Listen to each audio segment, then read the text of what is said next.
happiness actually isn't a destination, it's a direction. The truth of the matter is that to be fully alive on planet Earth, you need to have a lot of negative emotions, or you'll get eaten by a tiger or run over by a car. Hi, Matt here. The new year gives all of us an opportunity to reflect and focus on who we are, who we want to be, and our well-being. To help you chart your course and write your story, I'm excited to invite you to our 4-part mini-series on communication, happiness, and well-being, sponsored by BetterHelp. Every January brings us 365 blank pages waiting to be filled. This year, maybe you're ready for a plot twist, or maybe there's a part of your story you've been wanting to revise or explore further. Think of therapy as your editorial partner, helping you craft new chapters and create the meaningful story you deserve to live. Therapists from BetterHelp can help you write your story. I believe everyone should leverage the support of therapists and coaches. Visit betterhelp.com/thinkfast to get 10% off your first month. That's BetterHelp, HELP.com/thinkfast. By focusing on enjoyment, satisfaction, and meaning, we can find fulfillment and contentment in a world where it is so easy to be overworked, overtired, and underappreciated. I'm Matt Abrahams, and I teach strategic communication at Stanford Graduate School of Business. Welcome to Think Fast, Talk Smart, the podcast. Today, I look forward to speaking with Arthur Brooks. Arthur is a social scientist, author, and professor at Harvard Business School, where he teaches courses on leadership and happiness. He has authored numerous books, including Love Your Enemies and Build the Life You Want, The Art and Science of Getting Happier, co-written with Oprah Winfrey. Arthur is also a contributing writer for The Atlantic, where he explores themes of well-being, happiness, and effective communication.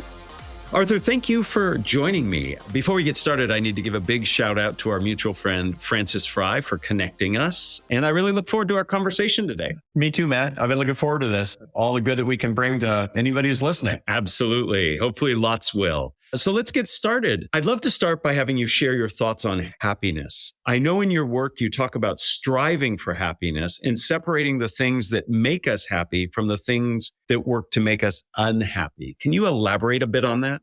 I think that I started off my quest for understanding happiness kind of going in the wrong direction, because what I was trying to do was to figure out how to feel happy. And that's full of all kinds of problems. To begin with, happiness actually isn't a destination, it's a direction. The truth of the matter is that to be fully alive on planet Earth, you need to have a lot of negative emotions, or you'll get eaten by a tiger or run over by a car. Negative emotions are adaptive. They're protective, as a matter of fact. And you're inevitably going to have negative experiences. They're going to make you feel unhappy, and you're supposed to feel unhappy with negative experiences. You're supposed to learn and grow from those things. So it took me a while to figure out as a person and as a scientist that happiness is a direction. You can get happier. The second thing that was important for me to figure out was that happiness isn't a feeling. Happiness has feelings associated with it. To say that happiness is a feeling is like saying that the smell of the turkey is your Thanksgiving dinner. The feelings of happiness are evidence of happiness. And that means there's something a lot deeper that we need to be able to study and get better at. So those are the big ones that we need to keep our minds on, which is that happiness is not a feeling and it's also not a destination. And that really gets you off to the races on the study of happiness. So what is deeper than happiness? Is it fulfillment? Is it contentment? What's underneath that? Well, happiness itself is deeper than the feeling of happiness, which is the evidence of it. And then happiness itself can be defined in a lot of different ways. But the way that I think is most compelling is to look at its component parts. Just like the Thanksgiving dinner is made up of protein, carbohydrates, and fat, happiness has 3 macronutrients as well that you need in balance and abundance to be a happy person. Based on all of the evidence and the survey data on the happiest people, they have a combination of enjoyment of their lives, satisfaction with their accomplishments, and meaning, a sense of meaning about their existence. So it's enjoyment plus satisfaction plus meaning. And each of those 3 things is a different kind of goal with different pursuits and different understanding. And at this point in my life, where this is what I do full time, all the hours of my day, when I walk into a company or into the classroom, I can tell pretty quickly where there's a problem. Is there an enjoyment problem here, a satisfaction problem here, or a meaning problem here? So it sounds like each of us can look at those constituent parts in our own lives and help us invest our effort and direction to perhaps getting closer to that feeling of happiness. To get those feelings of happiness, but to actually achieve a greater sense of happiness little by little over the course of your life, because that's the real goal. That's the real goal that we have. And different people have different challenges. A lot of striving, hardworking people don't enjoy their lives very much. Or the bigger mistake that they make is they have a search for pleasure, which is different than a search for happiness. Enjoyment is pleasure plus people plus memory. So it's something that can actually give you a sense of joy over the long term in your life and doesn't lead you to addiction. Or they have a satisfaction problem, which is that they can't ever get enough. You and I know a lot of people that can't ever get enough. They get on what you and I call the hedonic treadmill. You run and run and run and run, never have enough. The first thing that a billionaire says is, I guess I need another billion. And the reason for that is that they're trying to maximize their haves as opposed to learning how to manage their wants. So I talk an awful lot about how those formulas look mathematically and how you can apply them in your life. But the biggest problem that I see with a lot of young adults today is the lack of a sense of why, a lack of a sense of meaning. And we talk an awful lot in my classes about how to break up the meaning question into smaller questions, what to actually search for, what to seek. And in so doing, the search itself actually brings the why and a deep, deep sense of fulfillment. I really like how you break things down into equations that are easy to understand, which become levers almost in terms of what we can look to work on and develop.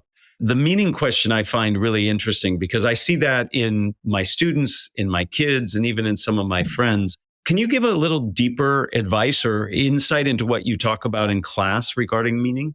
Yeah. So social psychologists and philosophers, they largely agree about the constituent parts of meaning. So, what's the meaning of life is too big a question. When you break it up into smaller questions, however, it's something that you really can pursue pretty effectively. Meaning has three parts for people. The first is called coherence. And that's the question, why do things happen the way that they do? You need to have a belief about why things happen. The second is purpose. Purpose and meaning are not the same thing. Purpose is goals and direction. The direction in which your life is going for what particular reason. And last but not least is significance. Why does it matter that I'm alive? Would it matter if I weren't alive? You need answers to that particular question. So I get at it with a kind of a 2-question quiz. You can kind of collapse that into a 2-question quiz that I give my students. And by the way, that I give my adult children too. The key to finding meaning is to go in search of the answers to 2 questions. Why am I alive? And for what would I be willing to die? And that's important because the first question is who created me or for what reason or both. You need a theory about that. You need a belief about that. You need something that you're willing to stake a claim on it. And second is, what would you go to your grave with a smile on your face for? What would you give your life for? And if the answer is nothing, or I don't know, you just flunked the quiz. But that's good news because now you know what to go in search of. It's so helpful to have guiding questions in what we do. And those 2 questions around what do you live for? And then what are you willing to die for are helpful. I loved the distinction of meaning into constituent parts, coherence, purpose, and significance. And again, allows us to think more deeply rather than just holistically so we can act. I really enjoyed your book, Build the Life You Want. Our listeners vary in their stages, both personally and professionally. Some are settling into their careers, while others are looking to start families. And folks of my vintage are reflecting on what we've done and what we still want to do. What are your thoughts and guidance for people at varying stages? Is there a theme that you work on across the stages, or does it change as we change? It changes a lot. So that's one of the main areas of research that I've done work on is how happiness changes, how skills change, how strengths change over the course of our life. So what you find is that people tend to slightly decline in their happiness it used to be from their early 20s. Now it's about from their early 30s. And the reason for that is that there's so much trouble in happiness right now for young adults in their 20s in particular. Let's say your early 30s until your early 50s. It's a tough couple of decades. And there's a simple reason for that. Your enjoyment falls as the pressure and headaches rise. Little kids, mortgage, job, house, it's commute. Now, meaning rises, but meaning is a long-term happiness play. Enjoyment is a short-term happiness play. So there's no reason not to do those complicated things because you're going to get a big payoff. And that usually comes in your early 50s. the average person around the world has a happiness bonanza from early 50s until about 70. Happiness rises for almost everybody, except for those who have untreated mood disorders like anxiety and depression, and especially people with untreated substance use disorders, so people who suffer from alcohol and drug abuse. Now, after 70, that's when it gets complicated because people kind of break up into two groups. Half keeps getting happier and the other half starts back down again. I'll take a wild guess as to, all your listeners, which group they want to be in. And it is pretty surprising because the lower group is not the group you think it is. It tends to be the people who had more worldly success before 70. They tend to get unhappier after 70. And the reason is because their happiness was tied to their earthly rewards. Those go away and they don't have relationships to rely on behind them. They don't have the real friends. They don't have a close marriage. They have nothing more than a cordial relationship with their kids. And then their career goes away and nobody calls from work anymore. And that was their sense of enjoyment and fulfillment, et cetera. And then they really suffer because that big party is over. So everybody listening to us and anybody listening to this podcast because they want to be really, really successful, remember that success is not just your job. On the contrary, you have to work on your love relationships over the course of your life so you get that bonanza that keeps going after 70. So it's cultivating friendships and cultivating interests beyond work that help you really reap the benefits later. What kind of guidance are you giving to those younger folks who are really struggling, be it from COVID or just the more macro level issues? I see it in my students. I see it in my kids. I see it in their friends. What kind of guidance are you giving for them? We found that actually happiness, particularly for young adults, but for everybody in America, has been slightly declining every year since about 1990. And then there's been some big downdrafts. So it's kind of a climate problem and a weather problem when it comes to happiness. The climate problem comes from the fact that people are less likely to develop and cultivate a sense of religious faith or life philosophy. There's less and less of the search for meaning that we see. There's a lot of data on that. Family life is really going in the wrong direction. You find people are less likely to fall in love, less likely to get married, less likely to have kids, which are a long-term happiness play, really important. People are more likely to be lonely and say nobody knows them well. And there's a bunch of reasons for the fact that people have fewer and fewer friends. And last but not least, the relationship that we have with our work tends not to be as vocational as it used to be. So faith, family, friends, and work have been going in the wrong direction in America for a long time. Now, the big storms are a huge downdraft in happiness starting in 2008 to 2010, which was not the financial crisis. It's when everybody put social media on their screens, on their phones, and that started to displace real friendships. When you don't have real friendships, which is to say eye contact and touch, you don't get the neuromodulator of oxytocin, the neuropeptide in the brain that gives you a sense of fulfillment around your people, and you're going to pay the price. You're not going to be able to sleep right. You're going to have greater anxiety, suffer more from depression. And that's a neurophysiological phenomenon that we see all over the place. Second is this culture of activism that we have and political polarization disproportionately hurts poor people. And third, and last but not least, of course, is the loneliness that's come from, in no small part, the way that we're now working after COVID. So COVID and the lockdowns were catastrophic for happiness because you don't get any oxytocin from Zoom. That's really important. And a lot of people are permanently working at a distance. And I know that some people are listening going, it's great. I get to live in Tucson. I know it's convenient. It's really convenient. I'm unbelievably productive. I can give a speech in Denver and Milan on the same day, but it's not good when it actually comes to building social capital and building real friendship, which you actually need to be happy in your life. So for younger folk, they need to step back and see what's happening around them and to them. And they also have to reach out and connect, as you have said. So faith, family, friends, and work, that's your basic happiness 401k plan. And then you need to be actually intervening every single day with respect to the relationships that you need. Loving more people, interacting with more people, seeing more people, touching more people, including loving your enemies, including loving the people that you disagree with. And if you pursue that, the basic happiness 401k, and then people, more and more and more love, you will defy the trends and get happier. I love how you must make your accounting and financial colleagues happy when you talk about portfolios and 401ks.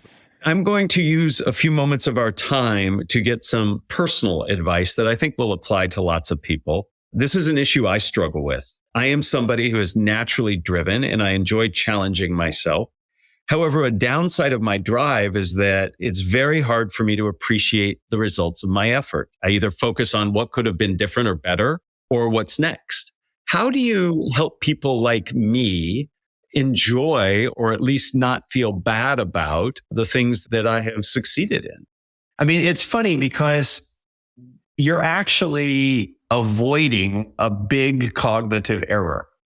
And so I'll talk about the good thing that you're doing and then how you could do it better, right? Because by the way, every single striver, who practically everybody listening to this show is just like you. And all of the strivers' spouses are like, why didn't you stop and smell the roses?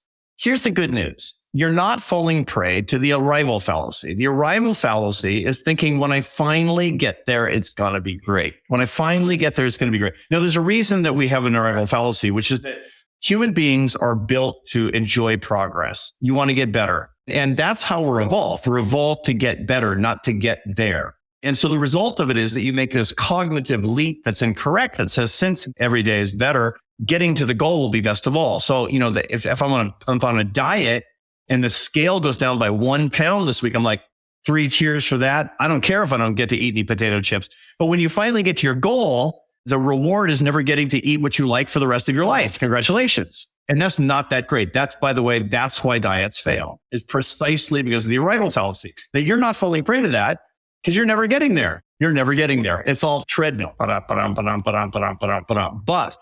there's a problem with that too, because when you're doing that, at some point, it's going to have to stop. And your satisfaction simply isn't as high as it could be.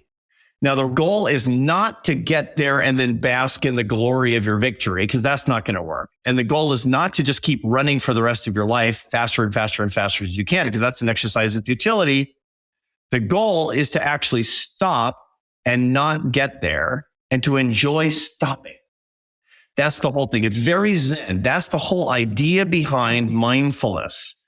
Mindfulness as a practice basically says, mostly two kinds of people that are time traveling. There's the retrospective types who are always living in the past, and there's you always living in the future. And those are the prospective types. Now, the average person spends 30 to 50% of their time thinking about the future. You probably spend 60 to 80% of your time thinking about the future. And that gets harder and harder and harder once you get beyond 55 and 60, because there's not that much future left compared to what it was in the past. And so you start to reassess and say, what do I do? What do I do? Now, the answer is you don't have to choose between being retrospective and prospective. You can be here now, but it takes work. That's what we need to do. We need to spend time being here now. There's lots of ways to do it. One way is single point meditation, where you learn how to meditate on being here now. Another way to do it that's actually pretty useful is to simply learn some of these metacognitive techniques where you're, as my colleague Ellen Langer in the psychology department, whom you know, of course, here at Harvard, she says, when you're on the train, put away your phone and fold your hands in your lap and look out the window and think about the things that you're looking at. Start doing that more. Once you get used to doing that, you can train your brain to be here now. And that lets you get off that treadmill a little bit and to spend a little bit of time just actually being alive. And being alive is pretty good. You know, it's interesting that you bring that up, because there are absolutely things in my life where I can be present and participate really well. Teaching happens to be one of those for me. When I teach, I'm just in that moment. I'm not thinking about the future. You know, I was very fortunate early in my career. I studied with Phil Zimbardo and did some research with him on time perspective. And it really echoes what you're saying about past, present, and future. Right. His work was so great. His work was so inflecting on this, and we've all benefited from it a lot. But the whole point is that not that we agree with it, is that we practice it. And that's the hard thing. It can't be theoretical. As soon as we are done, I have this beautiful window that's straight ahead of me. I'm going to look at what's out there and not worry about what my next appointment is. Arthur, this has been fantastic. Before we end, I like to ask everybody 3 questions. One I make up for you, and the other 2 are asked of everybody. Are you up for that? I am up for that. So question 1 is, I appreciate several of the things you do. You break things down in a very accessible way without oversimplifying them. You use analogies, you play with words and alliteration. How purposeful is this? And what advice and guidance do you give to others who are speaking about or communicating complex ideas? It's hard to make your way from the world of science into public education. Hard to do. The first thing that I tried to do years ago was to study the best communicators in science. I'm a nerd with a PhD, fundamentally, but I'm not all about simply writing for 14 other people in the highest level of esoterica. I mean, I'm dedicated to actually bringing these ideas to my own life and to the lives of other people. And that meant actually studying other people who are the greatest communicators that you can find. Today, it's easy. They're on the internet. Find the scientists who are actually doing that. And so what it really comes down to is practice, preparation, and mimicry. And that's what it takes. And, early on when I was learning how to do a lot of public speaking, anybody who asked me to give a talk, I came and did it. Like, you want me to go and talk to the local animal shelter? I'll do it, man. Tell me a time and a place and I'll show up and get your reps is what it comes down to. That's the secret. Thank you. And you did a nice job of articulating 3 characteristics, as I will do here. I always tell people it's about 3 things: repetition, reflection, and feedback. That's how you get better at communication. Question number 2, dovetailing off what you just said, that you watch a lot of excellent communicators. Who is a communicator that you admire and why? Perhaps some of your listeners are familiar with a Catholic bishop in Minnesota by the name of Bishop Robert Barron. He runs something called the Word on Fire Ministries. Now, go watch a video of Bishop Robert Barron. He's the most gifted communicator about very esoteric theological concepts that I've ever seen. He's working to open up the ideas to hostile audiences. He's trying to open the eyes of people who are not hostile, but simply don't understand. And he does it with basically 3 things. Number 1 is he's learned. He knows his stuff. Number 2, he's humble. He knows what he doesn't know. And he knows that some people are both more expert and, better communicators than he is. And that's fine. And last but not least, he comes out with a spirit of love. He's saying, I love you. And that's why I want to share these ideas. It's expertise, humility, and love. That's what the best communicators really do. And you've just done an expert job of answering my 3rd question, which is, what are the first 3 ingredients that go into an effective communicator? And all of those are things that we can strive to work on in our own communication. Arthur, this has been truly fantastic. I have been an admirer of your work, and we have lots of friends in common who speak so highly of you. Thank you for giving us insights into how we can be better in the world and take the time for ourselves so we can actually be better with and for others. This notion of enjoyment, satisfaction in meeting being the equation for happiness is something I will certainly spend some time reflecting on. And I hope everybody listening in does as well. Thank you, Matt. Thank you for your wonderful show. And thank you for the information you're bringing to so many people. It's an honor for me to be part of it today. Thank you for joining us for one of our Think Fast, Talk Smart communication, happiness, and well-being mini-series episodes. To continue to learn more about this important topic, please tune in to our other 3 episodes in this series. This episode was produced by Jenny Luna, Ryan Campos, H. Ash, and me, Matt Abrahams. Our music is from Floyd Wonder, with thanks to Podium Podcast Company and our sponsor, BetterHelp. Please find us on YouTube and wherever you get your podcasts. Be sure to subscribe and rate us.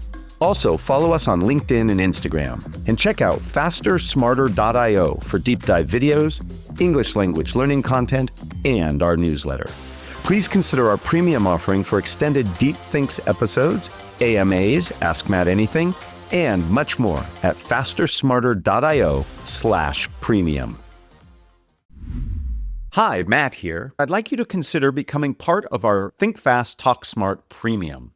Premium affords you lots of opportunities to get extended Deep Thinks episodes, coaching through Ask Matt Anythings, and access to a global community of people looking to hone and develop their communication and careers.